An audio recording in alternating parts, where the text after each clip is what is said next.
Di langit biru yang luas, tersimpan sebuah rahasia tak kasat mata, di mana satu tindakan salah dapat berakibat fatal.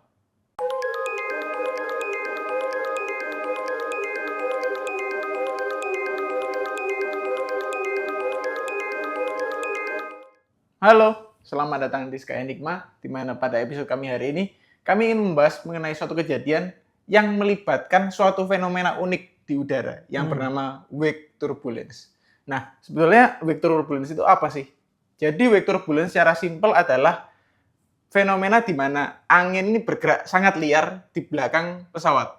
Jadi kan pesawat itu bergerak dengan dorongan daya mesin dan juga sayapnya itu sangat aerodinamis ya. Ya. Sehingga ini menimbulkan perbedaan tekanan udara yang sangat besar antara depan pesawat yang mungkin tenang dengan bagian belakang pesawat. Sangat kacau.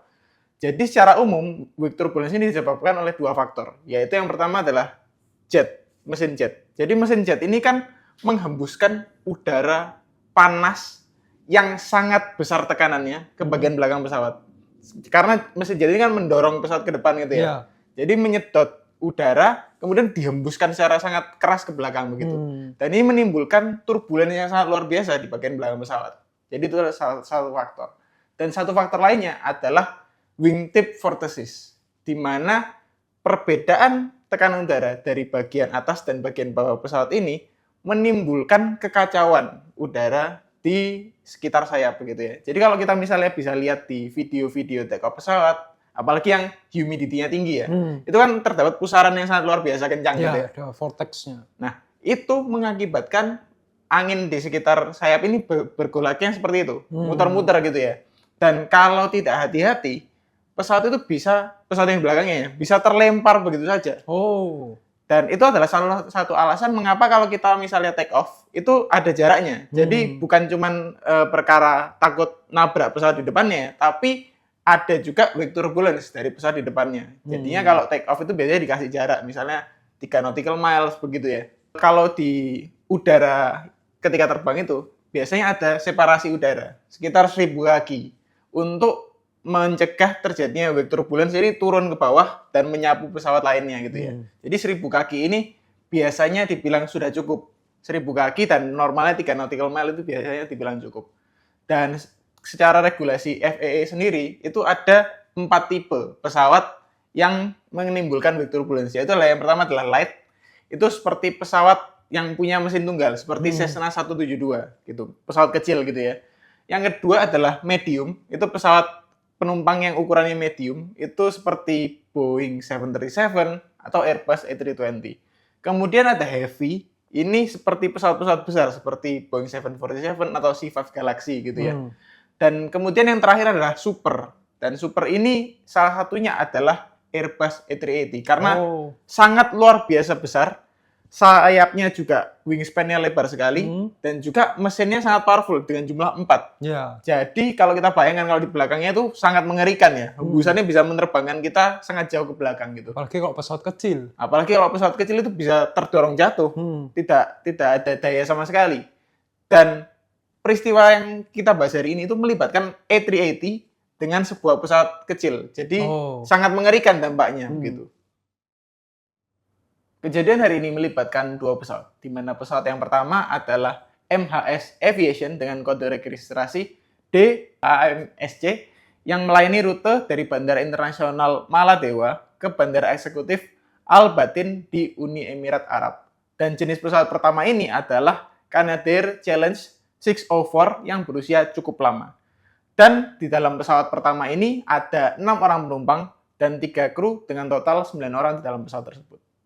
Nah, pesawat kedua sendiri ini berasal dari maskapai yang sangat terkenal, yaitu Emirates Penerbangan 412 yang melayani rute dari Bandara Internasional Dubai di Uni Emirat Arab ke Bandara Kingsford Smith Sydney di Australia.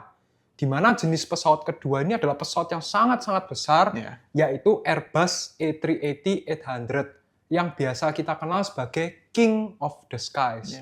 Dan pada 7 Januari 2017, pesawat pertama yang kecil tadi itu kehilangan ketinggian secara tiba-tiba.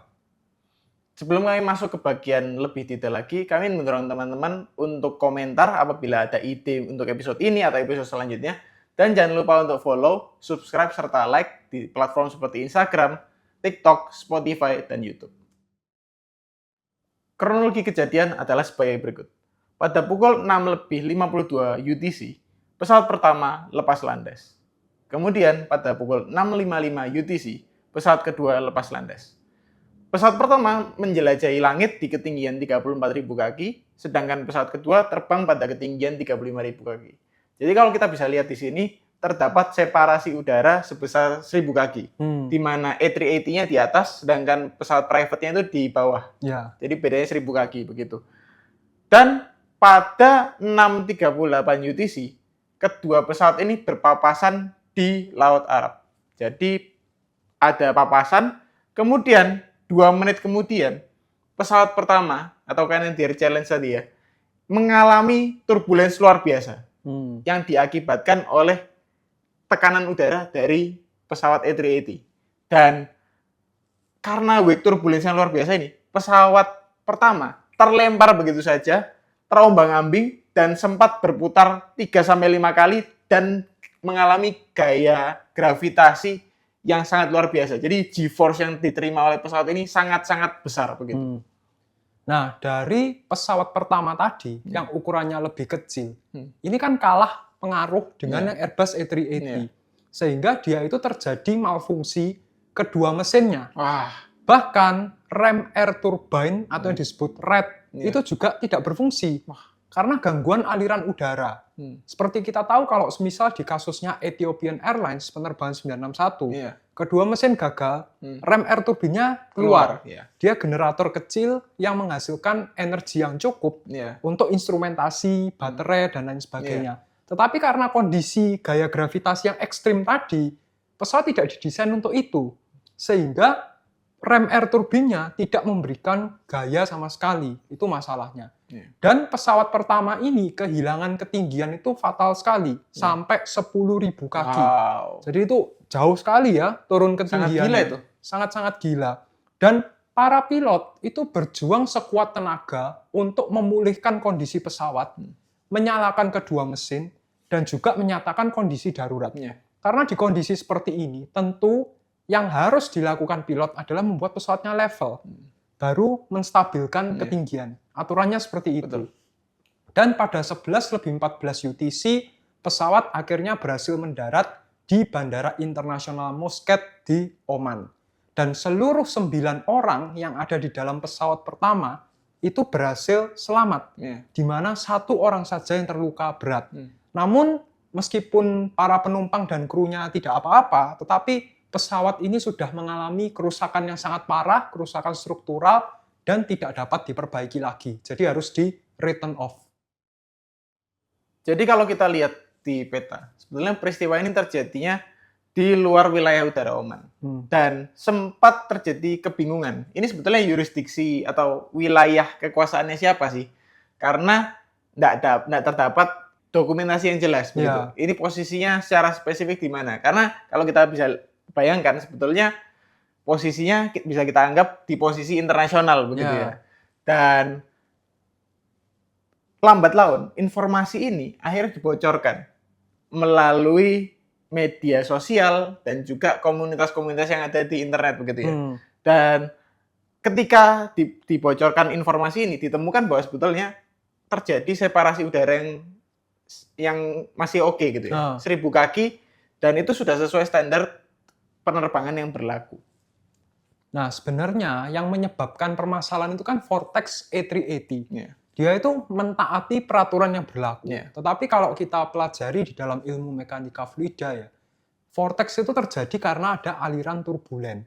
Dan namanya vortex itu dia memerlukan waktu untuk dissipate. Dissipate itu artinya dia kehilangan energinya. Jadi mulai berhenti, mulai stabil seperti itu. Nah, ternyata waktu yang diperlukan untuk vortex A380 itu lebih lama daripada pesawat yang sebelum-sebelumnya. Karena kan A380 ini termasuk teknologi yang baru ya.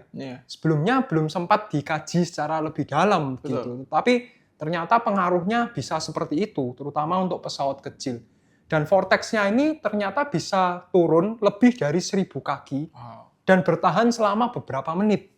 Itulah kenapa peraturan ini sebenarnya kurang cukup ketika diterapkan pada pesawat besar. Dan pesawat pertama tadi itu kemungkinan besar menembus sisa wake turbulence dari Airbus A380. Padahal hanya sisa ya itu. Tapi karena pesawatnya kecil jadinya sangat gampang terombang-ambing begitu. Iya. Dan memang tidak terdapat laporan resmi final oleh otoritas investigasi. Dan pihak IATA maupun ICAO sebagai pihak penerbangan ya, itu mereka sempat meninjau kembali sebenarnya pedoman pemisahan yang ideal itu berapa sih, terutama untuk pesawat besar seperti Airbus A380. Demikianlah video kami mengenai insiden antara pesawat besar A380 dengan sebuah pesawat kecil, di mana untungnya tidak terdapat korban jiwa. Sampai jumpa pada episode berikutnya.